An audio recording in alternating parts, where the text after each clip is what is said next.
설교 제목이 이런 뭐겠습니까? 신성한 성품에 참여하라. 신성한 성품에 참여하라.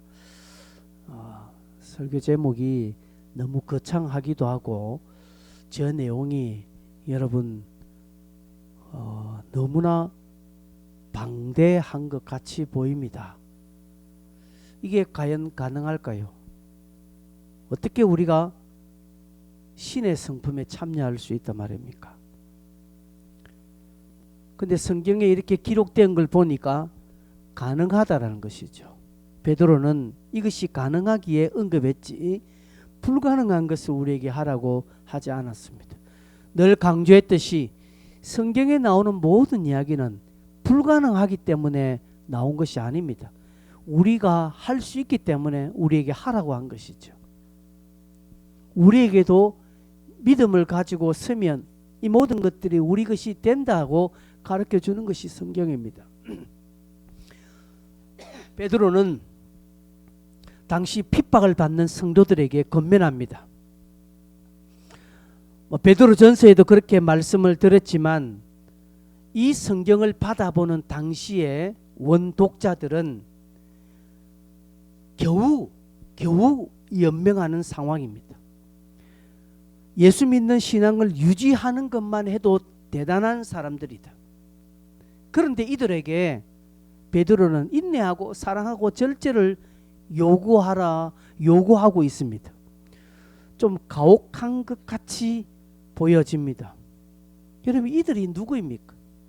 이들이 지금 핍박을 피해서 산으로 들러 동굴로 숨어서 예배하고 신앙을 유지하는 자들입니다. 사진을 하나 제가 이번에 터키 가서 봤어요. 여러분, 이 베드로가 이 편지를 보낸 데게 갑바도기아, 베드로전서 1장 1절을 보십시오. 여러분, 성경을 한번 보십시오. 베드로전서 1장 1절에 예수 그리스도의 사도 베드로는 본도, 갈라디아, 갑바도기아 있지요. 갑바도기아. 제가 이번에 갑바도기아를 다녀왔습니다. 사진 한번 보여줄까요? 자, 저기 멀리서 안 보이죠? 뭐 관광지 같이, 저기 지금 관광지는 되어 있습니다. 저 봉우리들 보이죠? 다음 사진 보시죠. 더요? 한 장 더. 저런 봉우리 저기 구멍 난 것이 보이죠? 다 동굴입니다. 저 동굴이에요. 하나 더. 저 다 동굴이에요. 하나 더. 저 동굴 가까이 가면 저렇습니다. 하나 더요. 멀리서 보이는 동굴이죠. 저 봉우리마다 그 산마다 다 구멍이 다 나 있어요. 하나 더요. 다음. 가까이 가면 저렇습니다. 저 바위를 파서 그 안에서 예배 드리는 거예요. 한 장 더요. 마찬가지입니다. 하나 더. 예, 저게 이제 지하 단면도죠. 지하를 저렇게 파고 내려간 거예요. 그래서 요소에서 예배 드리는 겁니다. 한 장 더요. 예, 저기 아주머니가 있습니다. 예. 지금 저 장소는 갑바도기아는 아닙니다. 갑바도기아에서 조금 떨어진 곳에 지하 예배실이 이제 지금 조금 관광지 형태로 지금 만들어 놓은 거예요. 예. 저기서 조금만 더 내려가면 이제는 서서 가지 못합니다. 서서 갈 수는 없고 수구려야 겨우 들어가고 내려가는 그런, 여러분, 저기입니다. 지금 저기에서 이 베드로후서 전후서를 받아보는 성도들이 지금 저곳에서 살고 있는 거예요. 저곳에서 신앙생활 하는 거예요. 그래서 평상시에는 바깥에서 하다가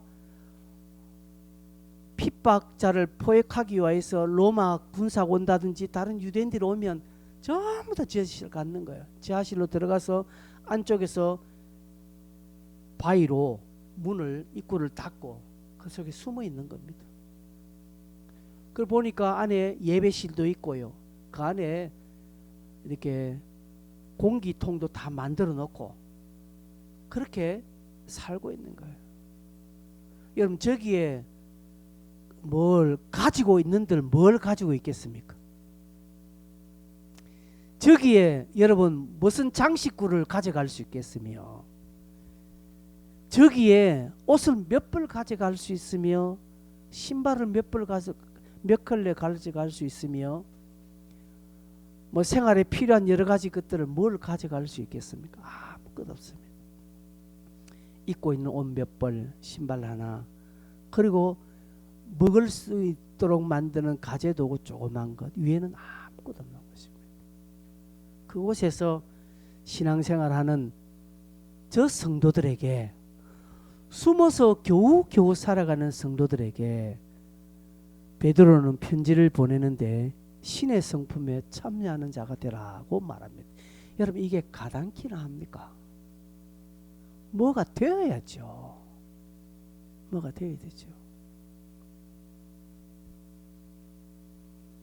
여러분 만약 오늘 제가 여러분에게 이와 같이 비슷한 무리한 요구를 하면 여러분이 뭐라고 하겠습니까? 저보고 너무하다 하지 않겠습니까? 나는 지금 하루하루 먹기 사기 바쁜데 뭘 그리 큰 걸 내게 요구는, 블레싱이 지금 뭔 말이냐. 지금 나는 지금 하루하루 지금 막 겨우겨우 살아가는데 무슨 블레싱이고 뭐고. 목사님 너무하다 하지 않겠습니까 여러분? 근데 여러분 실제로 한번 가보십시오. 우리가 터키를 갔지만 그 선교사님이 로마 카타콤 가면 저거보다 더하다고 합니다. 우리가 여기에 8층까지 내려가면 지하 8층까지 내려가 봤거든요. 야, 이곳에서 살 수 있을까? 이곳에서 과연 살 수 있을까? 근데 그때 이 성경을 받는 원독자들은 신앙 하나 지켜보려고, 예수 믿는 그 복음 하나 지켜보려고 모든 거 포기하고 그 속에 들어가는 거예요. 그들에게 편지를 보낸 베드로가 너희들 너무 고생한다. 하늘의 상급이 클 것이다. 하나님이 여러분을 알아주실 것입니다. 형제 여러분 우리 함께 참읍시다. 하늘나라 바로 끝까지 견딥시다. 이런 소리 한마디도 하지 않고 베드로는 또 무언가를 요구합니다. 신의 성품에 참여해라. 너희들이 절제해라. 인내해라. 사랑. 지금 최고 밑바닥에 살고 있는 그들에게 뭘 더 요구한다는 말입니까? 신의 성품에 신성한 성품을 갖추라. 신성한 성품을 또 가져라 고 하지 않고 참여하라고 말합니다. 여러분 우리가 여기에서 이제 오해가 일어나는 거죠. 신성한 성품을 너희들이 가져라, 신성한 성품을 갖추라고 말하지 않고 베드로는 참여하라고 말합니다. 이 단어의 뜻을 알아야 돼요. 참여하라. 참여하라는 것은 동무가 되어라, 친구가 되어라, 동료가 되어라 라는 의미입니다. 그러면 무슨 뜻일까요? 신성한 성품의 동무가 되는 거예요. 참여하는 동료가 되는 거예요. 여러분 흔히들 제가 잘 쓰는 표현이 있죠. 옆에서 숨만 쉬어줘도 힘이 된다는 말을 제가 자주 하죠. 그것입니다. 여러분 우리가 어떻게 신성한 성품을 갖출 수나 있겠습니까? 그죠? 내 기질, 내 성격이 어떤데, 근데 성경은 이렇게 말하고 있습니다. 네가 친구가 되어주라고 말합니다. 이 말은 옆에 함께만 있어주라고 말하는 것이죠. 오늘 신성한 성품에 참여하는 비결을 소개하고 있는데 우리가 조금 전에 읽었습니다. 5절, 6절, 7절 읽었습니다. 그리고 이 신성한 성품에 참여하면 결과가 어떠한지를 또 소개하고 있습니다. 8절 한번 볼까요? 8절 같이 한번 읽어보겠습니다. 시작. 이런 것이 너희에게 있어 흡족한즉 너희로 우리 주 예수 그리스도를 알기에 게으르지 않고 열매 없는 자가 되지 않게 하려니와. 이런 것이 너희에게 있어. 여기 이런 것이 무엇입니까? 앞에 말한 겁니다. 5절, 6절, 7절 토탈 이런 것으로 표현하고 있습니다. 이런 것이 너희에게 흡족한즉 너희로 우리 주 예수 그리스도를 알기에 게으르지 않고 열매 없는 자가 되지 않게 하려니와. 즉 이런 것이 있으면 5절, 6절, 7절 이런 것이 있으면 우리에게 열매 맺는 삶을 살게 된다 이 말입니다. 열매 있는 복을 얻게 된다 이런 것입니다. 9절. 그럼 이런 것이 없으면 어떻게 된다고요? 맹인이라고 말합니다. 맹인이고 그의 옛 죄가 깨끗하게 된 것을 잊었느니라. 즉 구원의 감격, 내가 예수 믿은 이 놀라운 은혜를 잊어버리게 된다는 것이죠. 또한 10절에 끝에 보면 이것을 행한 적 언제든지 실족하지 아니하리라. 이런 것을 행하면 신의 성품에 참여하는 비결 5절, 6절, 7절 이것을 행하면 실족하지 않는다. 즉 신앙생활하면서 낙심하거나 상처받거나 낙담하거나 시험 드는 일이 없다 이 말입니다. 신의 성품에 참여하는 이 비결에 우리가 완벽하게 설 수 없습니다. 그러나 그것에 함께 참여하는 자가 되면, 그것에 함께 동료가 되어주면, 그 일에 함께 숨만 쉬어줘도 우리는 상처받는 일, 시험 드는 일 없고 실족하는 일 없고 열매 맺는 삶을 살게 된다라는 것이죠. 그러니 베드로가 이 이야기를 안 할 수가 있겠습니까? 그들이 아무리 어렵고 아무리 핍박 가운데 힘든 삶을 사는 자들에게 이 놀라운 것을 이야기 안 해줄 이유가 없다는 것이죠. 왜? 그들에게 위기이기 때문에 그렇습니다. 베드로는 들었습니다. 8절에 보면 이런 것이 너희에게 흡족한 즉, 아마 이런저런 소식통을 통하여서 이 갑바도기아나 도기아, 본도, 갈라디아 이런 지역에 흩어져 있는 저 지하 동굴의 산속에서 들에서 숨어서 겨우 신앙을 유지하는 이들이 들어보니까 이 믿음의 덕을, 덕의 지식을, 지식의 절제를, 절제의 인내를, 인내의 경건을, 경건의 형제의 우애를, 형제의 우애의 사랑을 더하고 있다는 소식을 들었다는 것이죠. 그래서 너희에게 흡족하다라고 말합니다. 베드로가 이렇게 말을 안 해도 지금 그 성도들은 그렇게 살고 있다라는 것이죠. 그러면서 게으르지 말라라고 말합니다. 너희들이 잘하고 있는데, 내가 잘하고 있다는 것을 소식을 들었다. 그런데 이 일에 너희들이 게으르지 말라라고 말합니다. 여러분, 게으르지 말라라고 하는 것은 열심을 내어라 라고 우리가 해석할 수 있습니다. 그런데 열심을 내어라는 말은 아닙니다. 게으르지 말라라고 해서 그럼 열심히 하라는 뜻이구나 생각하는데 그것은 아닙니다. 베드로가 말하는 열심히 하라는 뜻이 아니라 게으르지 말라라는 것은 너희가 이 일을 행하는데 무능해지지 말라, 무익해지지 말라라는 그런 의미입니다. 왜 그렇게 말하고 있을까요? 왜 그렇게? 열매가 있기 때문에 그렇습니다. 열매, 우리의 삶의 열매가 있습니다. 여러분, 우리 주변에 신앙의 열매를 맺는 사람을 가만히 보면 이 8가지 덕목을 실천하고 있다는 것을 볼 수 있습니다. 대단한 거 아닙니다. 여러분, 신앙생활을 대단하게 뭔가를 해야 된다고 여기는 분들이 계십니다. 40일 철학 음식을 해야, 한 번 정도는 내 삶에서 40일 철학 음식을 한번 해야 되지 않겠나 생각하는데 안 그렇습니다. 여러분, 40일 철학 음식 안 해도 구원 받습니다. 40일 철학 음식 안 해도 잘 살 수 있습니다. 어떤 분은 40일 철학 음식하고 돌아가신 분이 있어요. 분당 우리 교회 이찬수 목사님 아버지가 40일차례 금식하고 돌아가셨잖아요. 40일차례 금식하면 하늘의 불을 받고 더 잘 살아야지. 왜 그거 하고 돌아가십니까? 이해가 안 되는 거예요.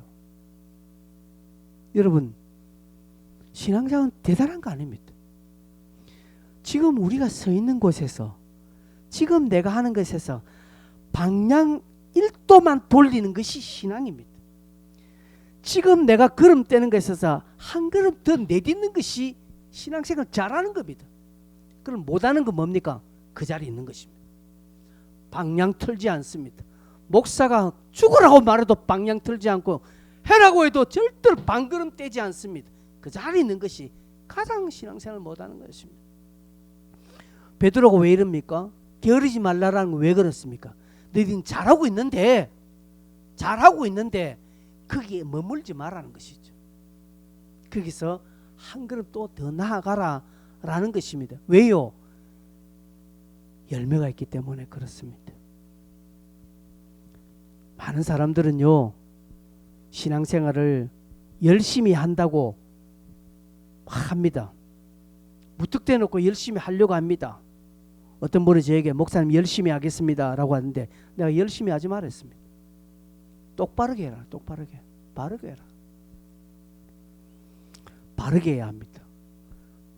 예수 믿는 많은 사람들이 마태, 마가, 누가, 요한복음에 또 하나 복음이 돼 있죠.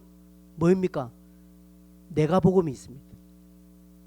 내가 복음이 있어서 지 마음대로 지가 정한 원칙대로 신앙생활합니다. 그런데 지 기준에 틀리면 다 틀린 거예요. 그냥 막 성경이 아무리 그렇게 이야기해도, 목사 아무리 가르쳐도 내가 복음에 딱 틀리면 다 끝나는 거예요. 그래서 자기 내가 복음대로 신앙생활하는 거예요. 그게 관습이 되고 전통이 되고 되면 곤란한 겁니다. 여러분, 아무리 우리 고신교단의 전통이 좋다 해서 우리 교단의 좋은 신앙의 전통이 성경 위에 있으면 곤란합니다. 교단이 뭡니까? 전통이 뭡니까? 성경 아래에 있을 때 빛나는 것이지, 성경 위에 있으면 그거는 당장 해체해야 하는 것입니다. 옛날에 우리 교단에 고소척, 반고소척 그렇게 싸웠습니다. 안 그래도 적은 이 교단 안에 고소척 따라 있고 반고소 따라 있고 지금 단 하나 줘가지고, 그걸 또 다시 합병했다가 또 분열했다가, 이 뭔 짓것입니까? 그게 뭐가 그리 중요한디? 뭐가 그래 그게 중요했어요? 아니라는 것이죠.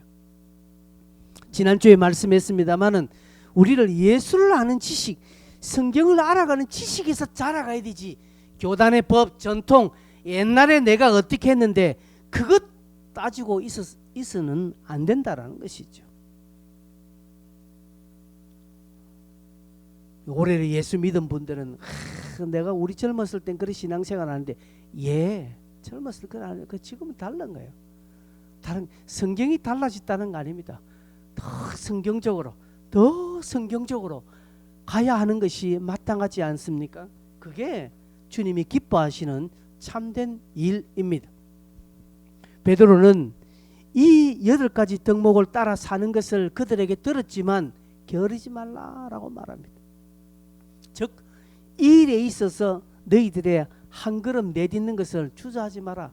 그동안도 잘했는데 거기서 한 걸음 더 내딛고 거기서 방향을 더 들어서 더 그리스도를 알아간 지식이 더 자라가라, 이 표현입니다. 무능해지지 말라, 이 뜻이 무익해지지 말라라는 것입니다. 여러분, 고장난 시계와 멈춘 시계의 차이점이 무엇입니까? 고장난 시계는 하루 종일 열심히 돌아갑니다. 근데 한 번도 안 맞습니다. 고장난 시계는. 근데 멈춘 시계는요, 멈춘 시계는 하루에 2번은 맞아요. 멈추어져 있는 시계를 내가 볼 때 딱 보고 저거 멈추었네, 틀렸네 하고 바른 시계 보지만, 뒷단은 돌아가고 있는 시계에서 보면 착각해 버립니다. 여러분 그런 거 없습니까? 시계, 잘못된 시계 본 적 없습니까? 어떤 데는 가보면요, 시계 30분 빠른 시계 있더라고요. 그래서 고장났거든요. 30분 빨리 돌아가는 시계거든요. 저게 있는 것도 지금 잘못된 거예요. 헷갈립니다. 지금 5월 13일로 나와 있고 저거요.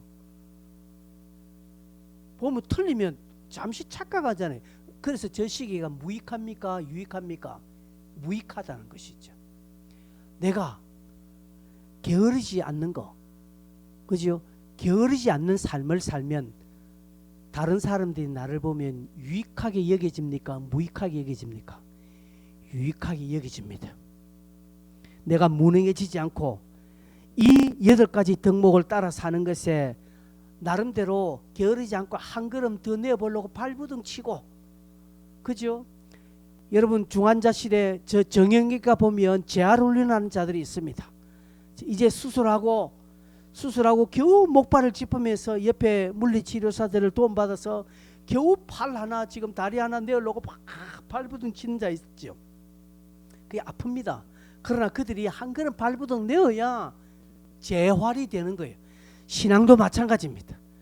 여러분 힘들지만 억지로도 한 걸음 뛰어야 영적인 재활이 일어나는 거예요. 신앙생활은 재활이 일어나는 겁니다. 그냥 몸 편한 대로 마음 편한 대로 있으면 하나도 성장은 없습니다. 그냥 오래 예수 믿은 사람만 될 뿐 주님이 기뻐하는 사람은 되지 못하는 것입니다. 그래서 여러분 우리가 게으르지 말고 열심을 품어야 할 이유가 여기에 있습니다. 억지로 기도에 참여해야 되고요. 억지로라도 해보려고 합니다. 힘들어도 그거 한번 해보려고 노력할 때 내 영이 살고 거기에 하나님이 주시는 열매가 일어나는 거예요. 거기서 열매가 일어나는 거예요. 그거 안 하면 열매 하나도 못 보면 다 그 자리에 1년 내내 그 자리입니다. 열심히 신앙생활하는데 별 유익하지 않는 사람이 있을 수 있고요. 어떤 사람은 있는 둥 없는 둥 하고 별 열심히 하는 것 같지 않은데 유익한 사람이 있을 수 있습니다. 열심히 하면서 유익한 자가 되면 얼마나 좋겠습니까? 그죠? 그렇지 못하는 경우가 있다는 것이죠. 근데 오늘 성경을 보니까 그럴 수 있는 길을, 그 비결을 소개하고 있는데 그게 신성한 성품에 참여하는 이 길입니다. 완벽하지 않습니다. 우리가 완전하게 할 수 없습니다. 그러나 친구가 되는 겁니다. 동력자가 되는 것입니다. 여러분들 친구 중에 여러분과 똑같은 친구들이 있습니까? 성격도 다르고 내하고 완전히 취미도 다르고 내하고 가치도 다른데 친구가 될 수 있지 않습니까? 동력자가 될 수 있습니다. 여러분 부부지간도 보십시오. 전혀 달라요. 우리 집사람하고 내하고 완전 달라요. 먹는 것도 다르고 뭐 모든 게 다 다릅니다. 근데 같이 살고 있지 않습니까? 여러분 참여하는 것이 그것입니다. 참여하는 것. 게으르지 않고 우리가 한 걸음 내디디려고 발그둥 치고 함께 그곳에 숨만 한번 쉬어줘도 나는 열매를 맺는 사람, 또 눈이 열려 깨끗함을 유지하고 실족하지 않고 낙심하지 않고 시험되지 않는 그런 믿음에 든든하게 설 수가 있습니다. 그럼 그게 무엇인가? 여러분 5절 안 보겠습니다. 5절. 첫째, 그러므로 너희가 더욱 힘써 믿음의 덕을, 이제 덕이 첫 번째가 됩니다. 두 번째가 믿음은 첫 번째고 그다음 덕입니다. 믿음은 더 이상 설명할 것 없습니다, 여러분. 그 믿음에 덕을 더하라고 하는 것이죠. 덕. 여기에 나오는 덕은요, 도덕적 탁월함을 말합니다. 도덕적 탁월함. 늘 제가 강조하지 않습니까? 은혜가 먼저입니까? 덕이 먼저입니까? 덕이 먼저입니다. 믿음이 성숙하면요, 덕으로 증명됩니다. 여러분이 생각해 보십시오. 나는 옆 사람에게 덕이 되나? 생각하면 답이 나와요. 다른 말로 옆 사람은 나를 보면서 은혜롭게 여기나? 보셔야 됩니다. 여러분이 저를 보면서 은혜가 됩니까? 그럼 저는 덕스러운 사람입니다. 그런데 여러분이 저를 보고 해라. 나 목사님 보면 막 화가 나고, 목사님 보면 막 그냥 막, 그럼 저는 덕이 되는 사람 아닙니다. 덕스러운 사람은요, 주변을 돌아봅니다.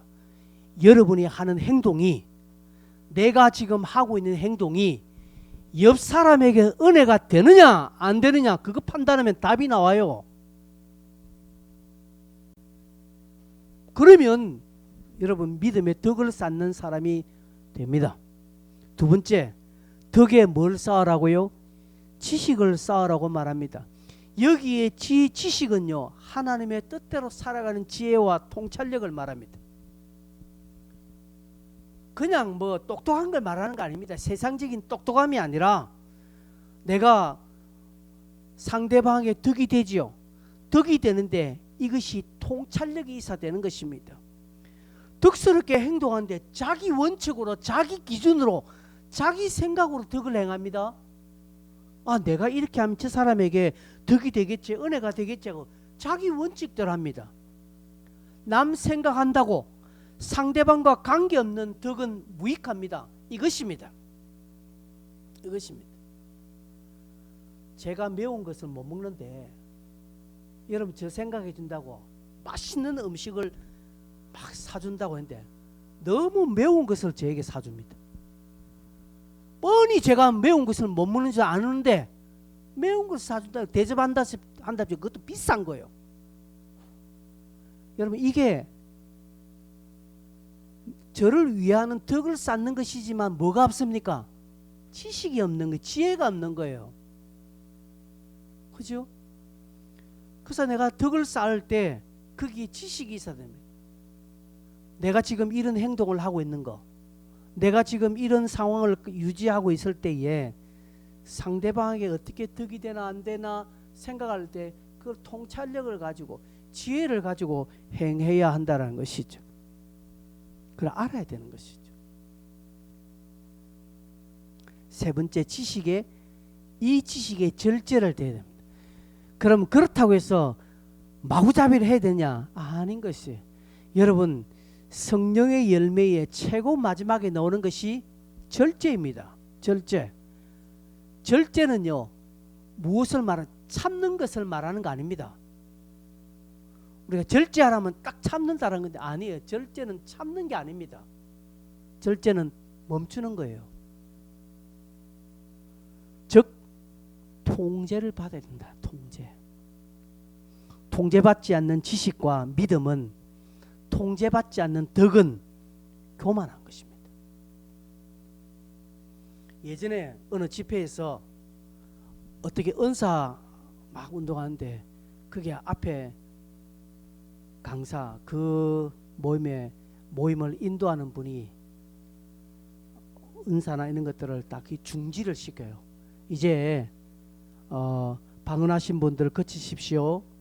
축사하시는 모든 예언하신 분들 거치십시오. 이제 막 그때 기뻐하시는 분들 이제 자기의 모든 은사를 거치십시오 이렇게 했는데도 불구하고 막 하는 거예요.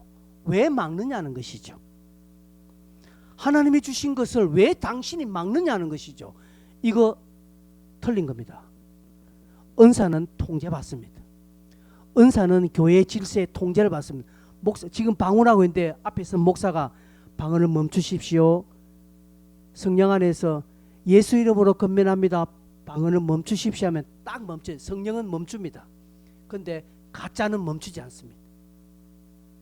여러분 교회 안의 질서에 통제를 받지 않는 은사, 지식은 교만한 겁니다.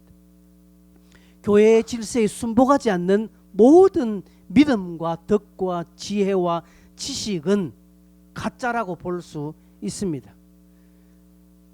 그렇지 않으니까 튕겨나가고 이상해집니다. 그래서 이단이 생기고 사이비가 생기는 것입니다. 예전에 할렐루야 기도원 김기하 원장이 처음에 너무 순수했습니다.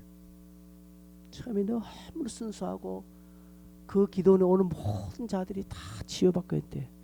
이 조금씩 이상해지니까 많은 목사님들이 건면했습니다. 권사님 그렇게 하면 안 됩니다. 권사님 바르게 하십니까? 교만하니까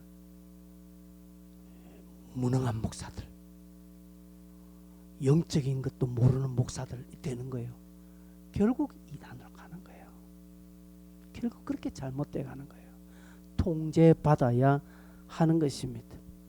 지식의 절제라는 것은 통제를 받는 것입니다. 이 절제에 뭐를 더하러 갑니까? 인내를 더해라고 말합니다.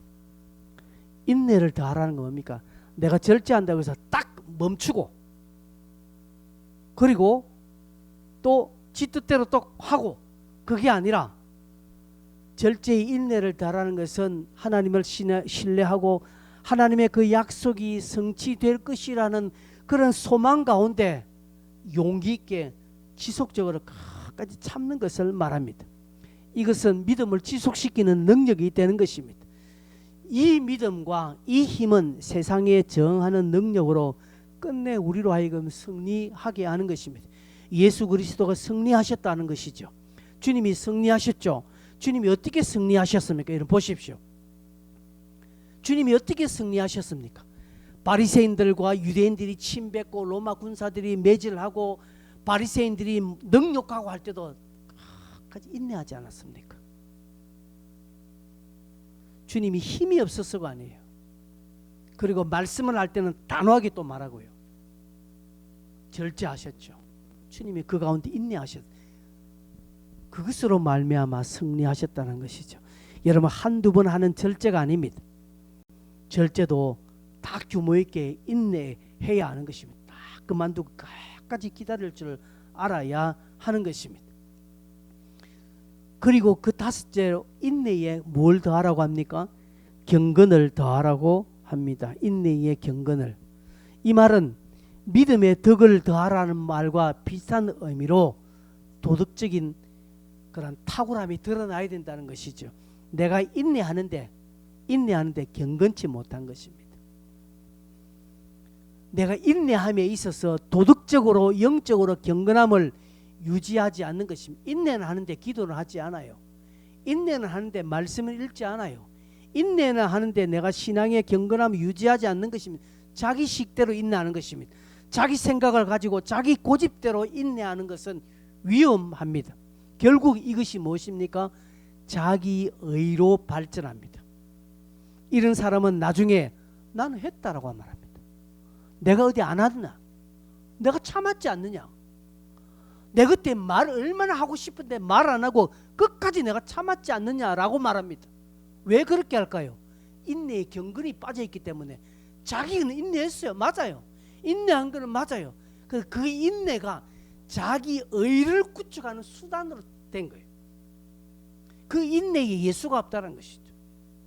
인내하면서 참으면서 끝까지 기도하고 주님 바라보고 하나님이 분명히 이 일을 행하실 거야.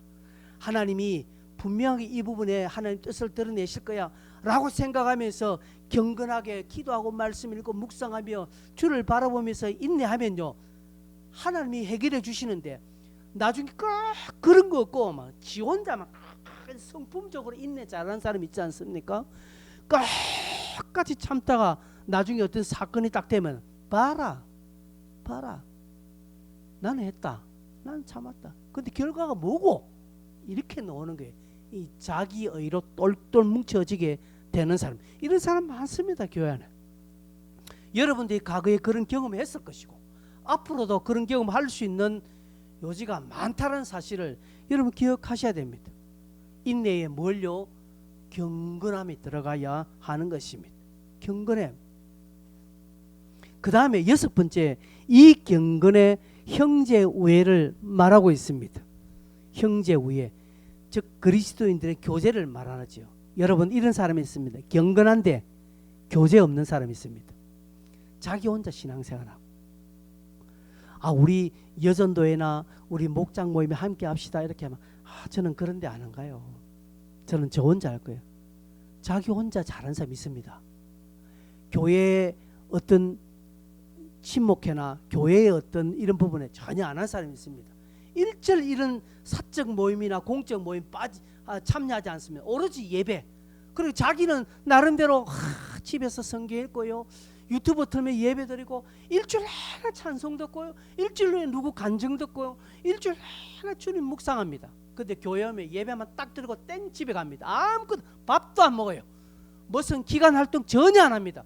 이게 잘못되었다라는 것이죠. 베드로는 분명히 이야기합니다. 너희 그 경건에 뭘 대라고요? 형제 우애를 대라고 말합니다. 여러분 신앙생활 자기 혼자 잘한다고 되는 거 아닙니다. 내 혼자 신앙생활 잘한다고 그 잘하는 거 주님 칭찬하시는 거 아닙니다. 신앙은 나 홀로 신앙에서 출발하지만 그러나 이 경건은 형제 우애로 즉 사랑으로 드러나야 하는 것입니다. 교제로 드러나야 합니다. 이게 뭡니까? 코이노니아입니다. 코이노니아는 곧 교회입니다. 그래서 이 교제를 형제 우애를 등한시 여기는 자는 교회 생활을 한다라고 볼 수 없습니다. 마지막 이 형제 우애에 사랑을 더해라고 말합니다. 사랑.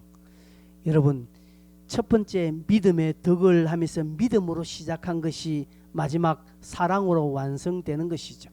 사랑은 성령의 열매이고요. 이 사랑은 모든 것을 총칭합니다. 9가지, 이 8가지 모든 덕목 중에 한 가지 믿음에도 덕에도 지식에도 절제에도 인내에도 경건에도 형제 우애에도 이 사랑이 늘 포함되어야 하는 것이죠. 사도 바울은 내게 사랑이 없으면 아무것도 아니다. 울리는 꽹과리와 같다라고 말합니다. 지는 경건한데 지는 인내하는데 자기는 절제하고 형제 우애를 하고 덕스럽게 하는데 그 안에 사랑이 다 빠져버리면 뭐라고요? 울리는 그냥 꽹과리만 같습니다. 여러분 책망도 사랑이 있어야 책망하는 것입니다. 그죠? 교훈도 사랑이 들어가야 됩니다. 사랑 빠지고 책망하는 것은 뭐라고 합니까? 그냥 뭐라고 합니까? 야단치는 것입니다. 근데 책망은 뭡니까? 사랑이 들어가 있는 것을 책망이라고 합니다. 여러분은 책망 듣는데 야단 듣는 같이 들리죠? 왜 그렇겠습니까? 책망하는 목사의 마음에 사랑이 빠지면 여러분은 야단으로 듣습니다. 근데 책망하는 목사의 사랑이 들어가면 제가 사랑을 가지고 여러분 책망하고 교훈하면 여러분은 그것을 교훈과 책망으로 받습니다. 누구 잘못인지 모르겠습니다. 나는 사랑을 가지고 책망했는데 여러분 야단으로 받을 수 있습니다. 뭐 각자의 몫입니다. 이것은. 그러나 여러분 중요한 것은 이 모든 덕목에 사랑이 들어가야 하는 것입니다. 사랑이 없으면 마치 폭주 기관차와 같습니다. 고린도전서 13장 4절 8절에 이렇게 말합니다. 다 같이 한번 읽어볼까요? 시작. 사랑은 오래 참고 사랑은 온유하며 시기하지 아니하며 사랑은 자랑하지 아니하며 교만하지 아니하며 8절 시작. 사랑은 언제까지나 떨어지지 아니하되 예언도 패하고 방언도 거치고 지식도 패하리라. 사랑은 언제까지나 떨어지지 않는다라는 것이죠. 제가 늘 강조하지요. 믿음, 소망, 사랑 이 세 가지 가운데 어느 것이 제일이라고 했을까요? 사랑이라고 했습니다. 왜 사랑이 제일일까요? 왜 사랑이 제일일까요? 예? 이 사랑은 땅에서도 하늘에서도 연결되기 때문에 그렇습니다. 천국에서도 사랑이 있습니다. 근데 천국에는 믿음이 있다 없다? 천국에 가면 믿음이 있을까요 없을까요? 없습니다. 천국에 가는데 뭘 믿어요? 천국 아니죠. 천국에 소망이 있다 없다? 없습니다. 천국 가는데 또 뭘 소망한다라는 것입니까? 아니요. 믿음, 소망은 땅에서만 필요한 것이고 사랑은 땅에서도 필요하고 천국에서도 유지되기에 믿음, 소망, 사랑은 항상 함께 있을 것인데 그 중에 제일은 사랑이라고 한 것이 여기입니다. 잠언 10장 12절에 솔로몬은 미움은 다툼을 일으켜도 사랑은 모든 허물을 가리느니라. 저 말을 베드로는 이렇게 말합니다. 베드로전서 4장 8절에 사랑은 허다한 죄를 덮는다라고 말합니다. 여러분, 때로는 우리가 믿음, 지식, 절제, 인내, 경건, 형제 우애, 사랑 부족할 수 있습니다. 등등 나름대로 부족할 수 있습니다. 그러나 이곳에 전심으로 사랑의 마음을 가지고 감당하면 모든 것을 덮는다라는 것이죠. 8가지 소개한 것은 예수를 믿음으로 점진적으로 얻을 수 있는 덕목입니다. 또한 상호관계에서 생성되어지고 발전되는 것입니다. 서로 조화를 이루어야 하고 사랑으로 완성되어야 합니다. 거창한 것 아닙니다. 거창한 것도 아니고 대단한 것도 아닙니다. 여러분, 일상에서 조금만 신경 쓰고 조금 기도하면 얼마든지 가능한 것입니다. 서두에 말씀했습니다. 여러분, 각도 조금만 틀면 됩니다. 여러분의 삶에서 각도 조금만 틀면, 한 발자국만 딱 내디디면 되는 것입니다. 그리 되면 여러분은 신성한 성품에 참여하는 자가 됩니다. 뿐만 아니라 열매를 맺게 됩니다. 여러분도 모르는 열매를 맺게 됩니다. 여러분, 영적 긴장감을 가지는 것이 얼마나 축복된 것인지 모릅니다. 제 주변에 은퇴하신 지 얼마 안 되신 목사님들이 지금은 소천하고 있습니다. 왜요? 은퇴하고 다 나와버렸습니다. 긴장감을 풀어버리니까. 그런데 은퇴하시고도 긴장감을 가지고 있는 목사님들은 오래 사시더라고요. 여러분, 신앙 안에서 긴장하는 거, 그렇다고 무슨 우리가 대단한 긴장 아닙니다. 여러분, 믿음의 경각심을 가지십시오. 믿음의 경각심.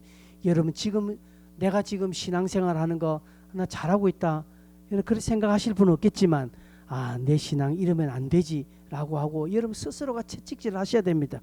그 신성한 성품에 자꾸 참여하려고 오늘 베드로후서 1장 5절 6절 7절 믿음의 덕의 지식을 지식에, 경건을 경건에, 형제 우애를 형제 우애에, 사랑을 더하는 이 열심을 조금만 가지고 이것 붙들고 기도하고 이것 붙들고 함께 나아가 보면 여러분 모르게 열매를 맺게 되고요. 여러분 마음에 상처받는 일 없습니다. 시험 들 일 없고요. 여러분 또 이 일을 통하여서 영혼 구원의 문들이 여러분 주변에 여러분 모르게 열릴 것입니다. 그것을 우리는 이제 필두로 블레싱을 내일부터 할 것입니다. 어떻게 하는지는 여러분 아실 거니까 블레싱 하시는 분들 내일부터 이 일에 함께 동참하시기를 바라겠습니다. 함께 기도하겠습니다. 통성으로 한번 기도할까요? 말씀을 생각하시면서 여러분 성경을 딱 펴고요. 여러분 베드로후서 1장 5절 6절 7절 이 말씀을 보시면서 기도하십시오. 다른 것 구하지 마십시오. 하나님 내게 믿음의 덕을 쌓게 해주시고 덕의 지식을 쌓게 해주시고 이 지식에 절제를 주시고 절제에 인내를 주시고 인내에 경건을 주시고 경건에 형제 우애를 주십시오. 이 8가지 덕목을 여러분 구체적으로 구하시기를 바랍니다. 기도하겠습니다. 주여,